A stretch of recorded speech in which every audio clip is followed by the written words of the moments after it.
ಎಲ್ಲರಿಗೂ ನಮಸ್ಕಾರ. Learn with Chetan YouTube ಚಾನಲ್ಗೆ ನಿಮ್ಮೆಲ್ಲರಿಗೂ ಆಧಾರದ ಸುಸ್ವಾಗತಗಳು. ಇಂದಿನ ದಿನ ನಾವು 9ನೇ ತರಗತಿಯ ರೂಪಣಾತ್ಮಕ ಮೌಲ್ಯಮಾಪನ 3 ಪ್ರಥಮ ಭಾಷೆ ಕನ್ನಡ ವಿಷಯದ ಮಾದರಿ ಪ್ರಶ್ನೆ ಪತ್ರಿಕೆ ಹಾಗೂ ಕೀ ಉತ್ತರಗಳನ್ನು ಇಂದಿನ ವಿಡಿಯೋದಲ್ಲಿ ನಾವು ನೋಡ್ತಾ ಹೋಗೋಣ.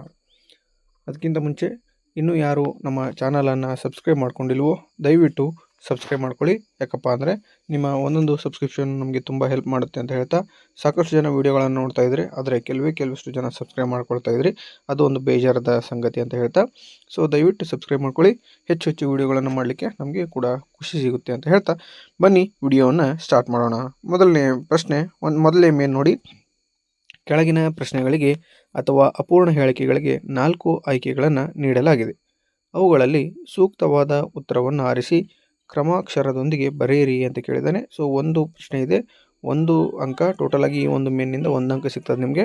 ಮೊದಲನೇ ಪ್ರಶ್ನೆ ಈ ರೀತಿಯಾಗಿರ್ತದೆ: ಷಡಾನನ ಪದವು ಈ ಸಂಧಿಗೆ ಉದಾಹರಣೆಯಾಗಿದೆ. ಷಡಾನನ ಎಂಬ ಪದವು ಯಾವ ಸಂಧಿಗೆ ಉದಾಹರಣೆಯಾಗಿದೆ ಅಂತ ಕೇಳಿದಾನೆ.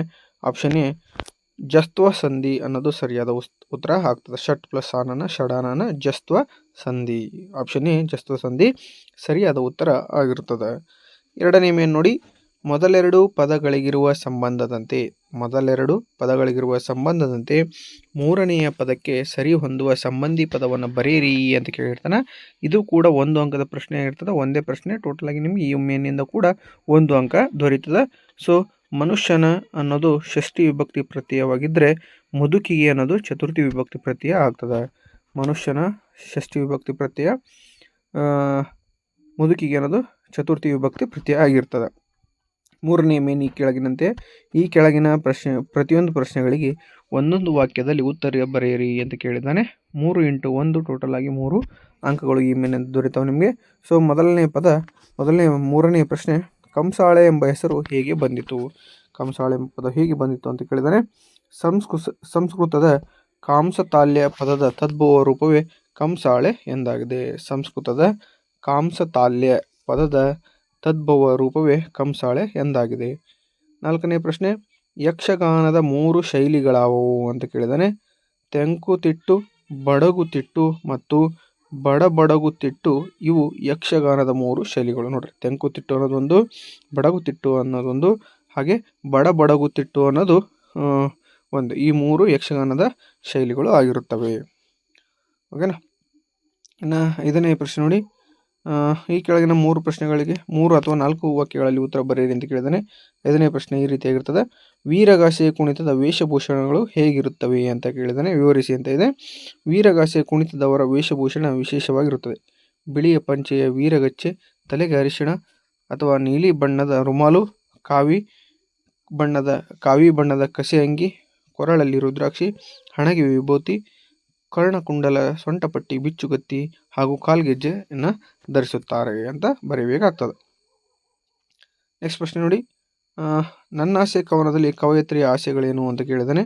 ಸೊ ನನ್ನಾಸೆ ಕವನದಲ್ಲಿ ಕವಯತ್ರಿಯವರು ತಾವು ಬೆಳಕು ನೀಡುವ ಬತ್ತಿಯಾಗಬೇಕು, ಮರವಾಗಿ ಪುಣ್ಯವಂತರಿಗೆ ನೆರಳಾಗಬೇಕು, ದಾಹಗೊಂಡವರ ತನುವ ತಣಿಸುವಂತಾಗಲು ಸದಾ ಚಿಮ್ಮುವ ಚಿಲುಮೆಯಾಗಬೇಕು, ಅಮ್ಮನ ಕಂಠದ ಜೋಗುಳವಾಗಬೇಕು, ಮಾನವನ ಅಜ್ಞಾನತೆ ತೊಲಗಿಸಲು ವಾಗ್ದೇವಿಯ ಕೈಯಲ್ಲಿಯೇ ಗ್ರಂಥವಾಗಿ ಧನ್ಯವಾಗಬೇಕು, ಮುಸ್ಸಂಜೆ ಹೊಸ್ತಿಲಲ್ಲಿ ದಿಕ್ಕಿಲ್ಲದೆ ನೆರಳಾಡುವ ದೀನರ ಊರುಗೋಲು ನಾನಾಗಬೇಕು ಎಂದು ಆಶಿಸಿದ್ದಾರೆ. ಓಕೆ, ಇನ್ನು ಗಾದೆ ಪೂರ್ಣಗೊಳಿಸಿದೆ ನೋಡಿ. ಆರೋಗ್ಯವೇ ಭಾಗ್ಯ ಅನ್ನೋ ಗಾದೆ ಐತಿ. ಸೊ ಅದ್ರ ಬಗ್ಗೆ ನಾವು ನೋಡ್ತಾ ಹೋಗೋಣ. ನೋಡ್ರಿ, ಇದು ಕಾಮನ್ ಆಗಿ ಎಲ್ಲದಕ್ಕೂ ಬರೀಬೇಕಾಗಿರ್ತದೆ ನೀವು. ಗಾದೆಗಳು ವೇದಗಳಿಗೆ ಸಮಾನ. ವೇದ ಸುಳ್ಳಾದರೂ ಗಾದೆ ಸುಳ್ಳಾಗದು. ಗಾದೆಗಳು ಹಿರಿಯರ ಅನುಭವದ ಮಾತಾಗಿವೆ. ನಮ್ಮ ಜನಪದರು ತಮ್ಮ ಬುದ್ಧಿಶಕ್ತಿಯಿಂದ ಸೃಷ್ಟಿಸಿರುವ ಸತ್ಯದ ನುಡಿಗಳಾಗಿವೆ. ಇದೊಂದು ಜನಪ್ರಿಯ ಗಾದೆಗಳಲ್ಲಿ ಒಂದಾಗಿದೆ ಅಂತ ಬರೆದು, ಈ ಗಾದೆ ಮಾತಿನ ಅರ್ಥವೇನೆಂದರೆ, ಆರೋಗ್ಯವು ಒಬ್ಬ ವ್ಯಕ್ತಿಯು ಹೊಂದಬಹುದಾದ ಅತ್ಯಮೂಲ್ಯ ಆಸ್ತಿಯಾಗಿದೆ. ಉತ್ತಮ ಆರೋಗ್ಯವಿಲ್ಲದೆ ಶ್ರೀಮಂತ ವ್ಯಕ್ತಿ ಕೂಡ ತಮ್ಮ ಸಂಪತ್ತನ್ನು ಸಂಪೂರ್ಣವಾಗಿ ಆನಂದಿಸಲು ಸಾಧ್ಯವಿಲ್ಲ. ಆರೋಗ್ಯಕರ ದೇಹ ಮತ್ತು ಮನಸ್ಸು ಸಂತೋಷದ ಉತ್ಪಾದಕ ಮತ್ತು ಜೀವನಕ್ಕೆ ಅಡಿಪಾಯವನ್ನು ಒದಗಿಸುತ್ತದೆ. ಜನರು ಆರೋಗ್ಯವಾಗಿದ್ದಾಗ ಅವರು ಕಷ್ಟಪಟ್ಟು ಕೆಲಸ ಮಾಡಿ ತಮ್ಮ ಗುರಿಗಳನ್ನು ಸಾಧಿಸಬಹುದು ಮತ್ತು ಸಮಾಜಕ್ಕೆ ತಮ್ಮದೇ ಆದ ಕೊಡುಗೆಗಳನ್ನು ನೀಡಬಹುದು. ಇದಕ್ಕೆ ವ್ಯತಿರಿಕ್ತವಾಗಿ ಆರೋಗ್ಯವೇ ಇರದಿದ್ದರೆ ಒಬ್ಬರ ಸಾಮರ್ಥ್ಯಗಳನ್ನು ಮಿತಿಗೊಳಿಸುತ್ತದೆ ಮತ್ತು ಆಗಾಗ ಒತ್ತಡ, ಸಂಕಟ ಮತ್ತು ಆರ್ಥಿಕ ಹೊರೆಗೆ ಕಾರಣವಾಗುತ್ತದೆ. ನಿಯಮಿತ ವ್ಯಾಯಾಮ, ಸಮತೋಲಿತ ಆಹಾರ ಮತ್ತು ಸಾಕಷ್ಟು ವಿಶ್ರಾಂತಿಯ ಮೂಲಕ ಉತ್ತಮ ಆರೋಗ್ಯವನ್ನು ಕಾಪಾಡಿಕೊಳ್ಳುವುದು ದೀರ್ಘಾವಧಿ ಯೋಗಕ್ಷೇಮಕ್ಕೆ ಅವಶ್ಯಕವಾಗಿದೆ. ಆದ್ದರಿಂದ ಆರೋಗ್ಯಕರವಾದ ಸಮುದಾಯವು ಸಮೃದ್ಧ ರಾಷ್ಟ್ರದ ಅಭಿವೃದ್ಧಿಗೆ ಕಾರಣವಾಗುತ್ತದೆ. ಎಲ್ಲರೂ ಆರೋಗ್ಯವನ್ನು ನಿರ್ಲಕ್ಷಿಸುವುದರಿಂದ ದುಬಾರಿ ವೈದ್ಯಕೀಯ ವೆಚ್ಚಗಳನ್ನು ಭರಿಸಬೇಕಾಗುತ್ತದೆ. ಆದ್ದರಿಂದ ನಮಗೆ ಭೌತಿಕ ಸಂಪತ್ತಿಗಿಂತ ಆರೋಗ್ಯಕ್ಕೆ ಹೆಚ್ಚಿನ ಆದ್ಯತೆ ನೀಡುವುದು ಮುಖ್ಯವಾಗಿದೆ. ದೇಹ ಮತ್ತು ಮನಸ್ಸಿನಲ್ಲಿ ಅನಾರೋಗ್ಯದ ಸಮಸ್ಯೆಗಳಿಲ್ಲದೆ ಬದುಕುವ ಸಾಮರ್ಥ್ಯವೇ ನಿಜವಾದ ಸಂಪತ್ತು. ಆದ್ದರಿಂದ ಪ್ರತಿಯೊಬ್ಬರೂ ಆರೋಗ್ಯವನ್ನು ಕಾಪಾಡಿಕೊಳ್ಳಬೇಕು ಅಂತ ಬರೆದ್ರೆ ನಿಮಗೆ ಸಂಪೂರ್ಣವಾಗಿ 3 ಅಂಕಗಳು ದೊರೀತವೆ. ಓಕೆನಾ? ಅಥವಾ ಪ್ರಶ್ನೆ ಕೊಟ್ಟಿದ್ದಾನೆ ನೋಡಿ, ಅಥವಾ ಇನ್ನೊಂದು ಗಾದೆಯನ್ನು ಕೊಟ್ಟಿದ್ದಾನೆ. ಯಾವುದಪ್ಪ ಅಂದರೆ, ಕೊಟ್ಟಿದ್ದು ತನಗೆ ಬಚ್ಚಿಟ್ಟಿದ್ದು ಪರರಿಗೆ. ಇದನ್ನು ಸೇಮ್ ಹಂಗೆ ಗಾದೆಗಳು ವೇದಗಳು ಸೇಮ್ ಆ ರೀತಿ ಬರೀಬೇಕು. ತದನಂತರ ಎಕ್ಸ್ಪ್ಲೇಷನ್ ನೋಡಿ. ಕೊಟ್ಟಿದ್ದು ತನಗೆ ಬಚ್ಚಿಟ್ಟಿದ್ದು ಪರರಿಗೆ, ಕೊಟ್ಟು ಕೆಟ್ಟೆನ್ನೆನ ಬೇಡ, ಅದು ಮುಂದೆ ಕಟ್ಟಿಹುದು ಬುತ್ತಿ ಎಂದು ಸರ್ವಜ್ಞ ಕವಿ ಹೇಳಿದ್ದಾರೆ. ನಾವು ಇನ್ನೊಬ್ಬರಿಗೆ ಮನಪೂರ್ವಕವಾಗಿ ಕೊಟ್ಟಿದ್ದು ಪ್ರತಿಫಲ ನೀಡುತ್ತದೆ. ಇನ್ನೊಬ್ಬರಿಗೂ ಕೊಡದೆ ತಾನೂ ಅನುಭವಿಸದೆ ಜಿಪುಣತನದಿಂದ ಕೂಡಿಟ್ಟರೆ ಅದು ಅನ್ಯರ ಪಾಲಾಗುವುದು. ಕೊಡುವುದನ್ನು ಕೂಡ ಅಗತ್ಯವಿರುವವರಿಗೆ ಮಾತ್ರ ಕೊಟ್ಟರೆ ಅವರ ಬದುಕು ಹಸನಾಗಿ ಅವರು ನಮ್ಮನ್ನು ನೆನಪಿಸಿಕೊಳ್ಳುತ್ತಾರೆ. ಕೊಡುವುದರಿಂದ ನಮಗೆ ಪುಣ್ಯ ಬರುತ್ತದೆ ಎಂಬುದು ಭಾರತೀಯರ ನಂಬಿಕೆ. ಈ ಪುಣ್ಯವೇ ಮುಂದೆ ನಮ್ಮನ್ನು ಕಾಪಾಡುತ್ತದೆ, ಮುಂದಿನ ಬದುಕಿಗೆ ದಾರಿದೀಪವಾಗಿರುತ್ತದೆ. ಹೀಗಾಗಿ ಬಚ್ಚಿಡುವುದು ಒಳ್ಳೆಯದಲ್ಲ. ಬಚ್ಚಿಡುವುದರಿಂದ ಕಳ್ಳರ ಪಾಲಾಗಬಹುದು. ಕೆಲವರು ನೆಲದಲ್ಲಿ ಬಚ್ಚಿಡುತ್ತಾರೆ, ಅದು ಕ್ರಮೇಣ ನಾಶವಾಗಬಹುದು. ಅದರ ಬದಲು ಇದ್ದಾಗ ಸಂತ್ರಸ್ತರಿಗೆ ಕೊಟ್ಟರೆ ಮುಂದೆ ನಮಗೆ ಅವಶ್ಯಕತೆ ಇದ್ದಾಗ ದೊರಕುತ್ತದೆ ಎಂಬ ನಂಬಿಕೆ ಇದೆ. ಇದ್ದಾಗ ಅವಶ್ಯಕತೆ ಇರುವವರಿಗೆ ಕೊಡು, ಮುಂದೆ ನಿನಗೆ ಅವಶ್ಯಕತೆ ಇದ್ದಾಗ ತಂತಾನೆ ದೊರೆಯುತ್ತದೆ ಅನ್ನೋದು ಈ ಒಂದು ಗಾದೆಯ ತಾತ್ಪರ್ಯವಾಗಿರ್ತದೆ. 8ನೇ ಪ್ರಶ್ನೆ ಅಂದರೆ 6ನೇ ಮೇನು. ಕೆಳಗಿನ ವಾಕ್ಯ ಅಥವಾ ಹೇಳಿಕೆಗಳಿಗೆ ಸಂದರ್ಭ ಮತ್ತು ಸ್ವಾರಸ್ಯಗಳನ್ನು ಬರೆಯಿರಿ ಅಂತ ಇದೆ. 3 ಅಂಕದ ಪ್ರಶ್ನೆ ಇದಾಗಿರ್ತದೆ. ನಿನ್ನ ಮಾತು ಯಾರು ತೆಗೆದು ಹಾಕ್ತಾರಪ್ಪ ಬಸಣ್ಣ? ಆಯ್ಕೆ: ಈ ಮೇಲಿನ ವಾಕ್ಯವನ್ನು ಗಿರೀಶ್ ಕಾರ್ನಾಡ್ರವರು ಬರೆದಿರುವ ತಲೆದಂಡ ಎಂಬ ನಾಟಕದಿಂದ ಆಯ್ದ ಅಧಿಕಾರ ಎಂಬ ಪಠ್ಯಭಾಗದಿಂದ ಆರಿಸಿಕೊಳ್ಳಲಾಗಿದೆ. ಸಂದರ್ಭ: ಬಸವಣ್ಣನವರು ಗುಡ್ಡವ್ವನಿಗೆ ಆಕೆಯ ಸೊಸೆಯ ಬಗ್ಗೆ ಸಮಾಧಾನ ಮಾಡುತ್ತಾ, ನನ್ನ ಮಾತು ಕೇಳಂಗಿದ್ದರೆ ಒಂದು ಮಾತು ಹೇಳ್ತೀನಿ ಎಂದಾಗ ಗುಡ್ಡವ್ವ ಮೇಲ್ಕಂಡ ಮಾತನ್ನು ಹೇಳಿದಳು. ಓಕೆ. ಸ್ವಾರಸ್ಯವನ್ನು ನೋಡಿ. ಗುಡ್ಡವ್ವ ಮುದುಕಿಯ ಈ ಮಾತಿನಲ್ಲಿ ಬಸವಣ್ಣನವರ ಬಗ್ಗೆ ಜನರು ಹೊಂದಿರುವ ಒಳ್ಳೆಯ ಅಭಿಪ್ರಾಯ, ಗೌರವ, ನಂಬಿಕೆ ಮತ್ತು ವಿಶ್ವಾಸ ಸ್ವಾರಸ್ಯಪೂರ್ಣವಾಗಿ ಮೂಡಿ ಬಂದಿದೆ ಅಂತ ಬರೀಬೇಕಾಗ್ತದೆ.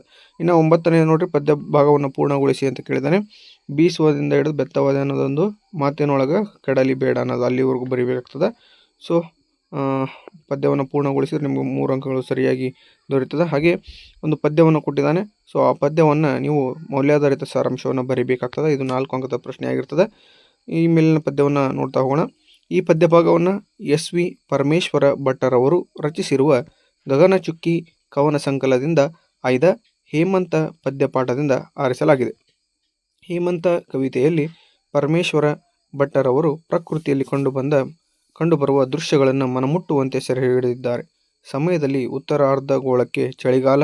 ಪ್ರಕೃತಿ ಈ ಸಮಯದಲ್ಲಿ ಮೈ ಮುದುರಿ ಕೂರುತ್ತದೆ. ಹೇಮಂತ ಋತುವಿನ ಈ ಗಮನವಾದಾಗ ಪ್ರಕೃತಿ ಮುದುರಿ ಕೂರುತ್ತದೆ. ಮರಗಳು ಹಣ್ಣೆಲೆಗಳನ್ನು ಉದುರಿಕೊಂಡು ಬೋಳಾಗಿ ನಿಲ್ಲುತ್ತವೆ. ಬರಡು ಗಾಳಿ ಮರಗಳನ್ನೇರಿ ಕಾನನದ ಪಕ್ಷಿಯು ಬಹುದುಃಖಪಟ್ಟು ಕಣ್ಣೀರು ಸುರಿಸುತ್ತದೆ. ಹಿಮಗಾಳಿ ಮಂಜು ತುಂಬಿರುತ್ತದೆ. ಹೇಮಂತ ನಾಳ್ವಿಕೆಯ ಕಠಿಣ ಶಾಸನಕ್ಕೆ ತಲೆಬಾಗುವುದೇ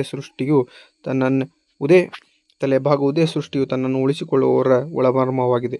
ಮೌಲ್ಯ: ಹೊಸ ಬದಲಾವಣೆಗಳಿಗೆ ಕಾಯಬೇಕು, ಕಷ್ಟ ಸುಖಗಳನ್ನು ಸಮಾನವಾಗಿ ಸ್ವೀಕರಿಸಬೇಕೆಂಬ ಮೌಲ್ಯವನ್ನು ತಿಳಿಸುತ್ತದೆ ಅಂತ ಬರೆದ್ರೆ ನಿಮಗೆ ಸಂಪೂರ್ಣವಾಗಿ 4 ಅಂಕಗಳು ದೊರೀತವೆ. ಓಕೆನಾ? ಸೊ ಇದಾಗಿತ್ತು ಇಂದಿನ ವಿಡಿಯೋ, 9ನೇ ತರಗತಿಯ ಈ ಒಂದು ಪಾಠದ. ಓಕೆನಾ? ಸೊ LB ಆಧಾರಿತ ಪ್ರಶ್ನೆ ಪತ್ರಿಕೆಯನ್ನು ನಾವು ನೋಡಿದ್ವಿ. ಸೊ ಈ ಒಂದು ವಿಡಿಯೋ ನಿಮಗೆ ಇಷ್ಟವಾಗಿದ್ದರೆ ದಯವಿಟ್ಟು ಲೈಕ್ ಮಾಡಿ, ಶೇರ್ ಮಾಡಿ, ಕಮೆಂಟ್ ಮಾಡಿ, ಹಾಗೆ ಸಬ್ಸ್ಕ್ರೈಬ್ ಮಾಡ್ಕೊಳ್ಳೋದನ್ನು ಮರಿಬೇಡಿ ಅಂತ ಹೇಳ್ತಾ ಇಷ್ಟೊತ್ತು ವಿಡಿಯೋ ನೋಡಿರ್ತಕ್ಕಂಥ ನಿಮ್ಮೆಲ್ಲರಿಗೆ ಧನ್ಯವಾದಗಳನ್ನು ತಿಳಿಸ್ಲಿಕ್ಕೆ ಇಷ್ಟಪಡ್ತೇನೆ. Thank you so much.